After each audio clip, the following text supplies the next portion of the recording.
Hola, bienvenidos a Esquina Literaria. Soy Yolanda Miranda y les estoy compartiendo la lectura de este libro de Slavoj Žižek, Pandemia, la COVID-19 estremece al mundo. Lo estamos leyendo completo y por capítulos. El día de hoy vamos a leer el capítulo número 3 que se llama Hacia una tormenta perfecta en Europa.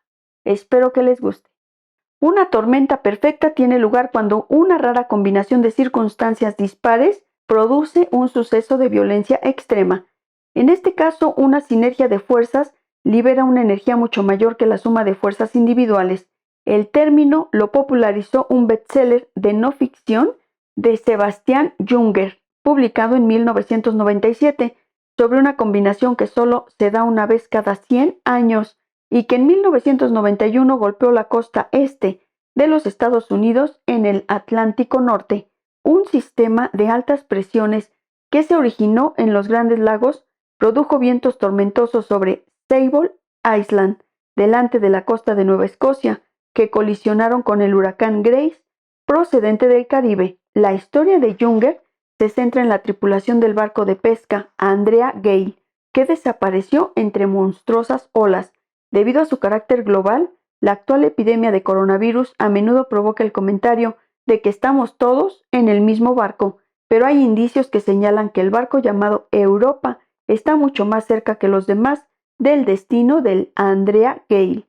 Tres tormentas se están juntando y combinando sus fuerzas sobre Europa. Las dos primeras no son específicamente europeas. El impacto físico directo de la epidemia de coronavirus, cuarentenas, sufrimiento y muerte, y sus efectos económicos que serán peores en Europa que en ninguna otra parte, pues el continente ya está estancado y es más dependiente de otras regiones del mundo para sus importaciones y exportaciones. Por ejemplo, la industria automovilística es la columna vertebral de la economía alemana y la exportación de coches de lujo a China ya se ha frenado.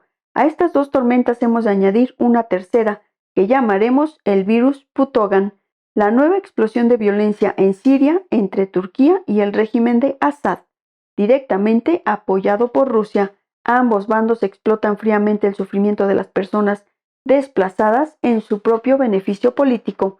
Cuando Turquía comenzó a solicitar que miles de inmigrantes se fueran a Europa y organizó su transporte a la frontera griega, Erdogan justificó la medida con razones pragmáticas humanitarias. Turquía ya no puede mantener el creciente número de refugiados. Esta excusa es de un cinismo mayúsculo.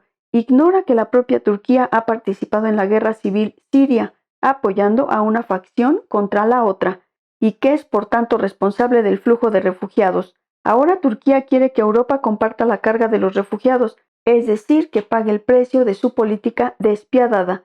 La solución falsa a la crisis de los kurdos en Siria, en la que Turquía y Rusia imponen una paz en la que cada uno controla su propio bando, ahora se está desmoronando, pero Rusia y Turquía siguen estando en una posición ideal para presionar a Europa. Los dos países controlan el suministro de petróleo, así como el flujo de refugiados, y pueden utilizar ambas cosas para hacer chantaje.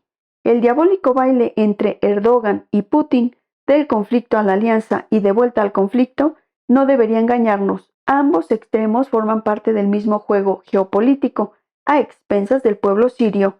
No solo a ninguno de los dos le importa el sufrimiento de la gente, sino que ambos lo explotan de manera activa. Lo que no puede dejar de sorprendernos es la similitud entre Putin y Erdogan, que representan cada vez más las dos versiones del mismo régimen político, liderado por una figura compuesta que podríamos denominar Putogan. Deberíamos evitar el juego de preguntar quién es más responsable de la crisis, si Putin o Erdogan. Los dos son lo peor y ambos deberían ser tratados como lo que son, criminales de guerra que utilizan el sufrimiento de millones de personas y destruyen un país para perseguir sus fines de manera implacable, entre los cuales figura la destrucción de una Europa unida. Además, ahora hacen todo esto en el contexto de una epidemia global, un momento en el que la cooperación global es más urgente que nunca, y utilizan este miedo para perseguir sus objetivos militares. En un mundo con un mínimo sentido de la justicia, ninguno de los dos debería estar en el Palacio Presidencial, sino en el Tribunal Penal Internacional de La Haya. Ahora podemos ver cómo la combinación de las tres tormentas compone una tormenta perfecta. Una nueva oleada de refugiados organizada por Turquía puede tener consecuencias catastróficas en este momento de la epidemia de coronavirus. Hasta ahora, una de las pocas cosas buenas de la epidemia, junto con el hecho básico de que nos ha hecho ser profundamente conscientes de la necesidad de la cooperación global, ha sido no atribuirla a los inmigrantes y refugiados. El racismo funcionaba percibiendo casi siempre el origen de cualquier amenaza en el otro oriental.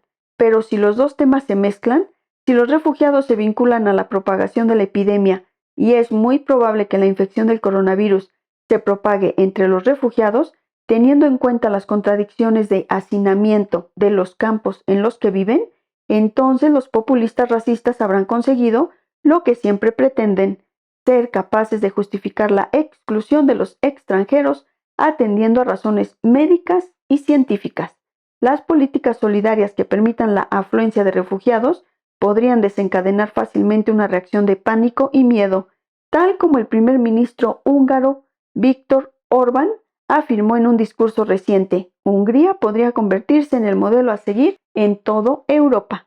Para evitar la catástrofe, lo primero que hay que hacer es algo casi imposible: reforzar la unidad operativa de Europa, sobre todo la coordinación entre Francia y Alemania. Basándose en esta unidad, Europa debería actuar para abordar la crisis de los refugiados. En un reciente debate televisivo, Gregor Gysi, una figura clave del partido izquierdista alemán, Die Linke, dio una buena respuesta a uno de los críticos con la inmigración, que insistía de manera agresiva en que no deberíamos sentirnos responsables en absoluto de la pobreza de los países del tercer mundo. Ese portavoz argumentaba que en lugar de gastar dinero para ayudarles, nuestros estados solo deberían ser responsables del bienestar de sus propios ciudadanos. Lo que venía a decir Gysi en su respuesta era que si en Europa no aceptamos la responsabilidad de lo que ocurre en el tercer mundo pobre y no actuamos en consecuencia, entonces no tendrán más remedio que venir aquí, que es a lo que se opone precisamente el feroz sentimiento anti-inmigración, mientras que resulta vital para todos reforzar la tolerancia y la solidaridad hacia los refugiados que llegan. A abordar las dificultades de los flujos de refugiados probablemente sea mucho más efectivo que los llamamientos al humanitarismo abstracto y a la generosidad, y a la culpa que surgen del hecho innegable de que la causa de tanto sufrimiento en las naciones más pobres es el resultado del racismo de la colonización europea. Ese argumento, mantener el orden existente pero con un rostro humano, es una medida desesperada que probablemente no cambia nada. Hoy en día hace falta mucho más. Espero que les haya gustado el capítulo del día de hoy de este libro, Pandemia, de Slavoj Zizek. Los espero en el próximo video para continuar con esta lectura. Muchas gracias por escuchar.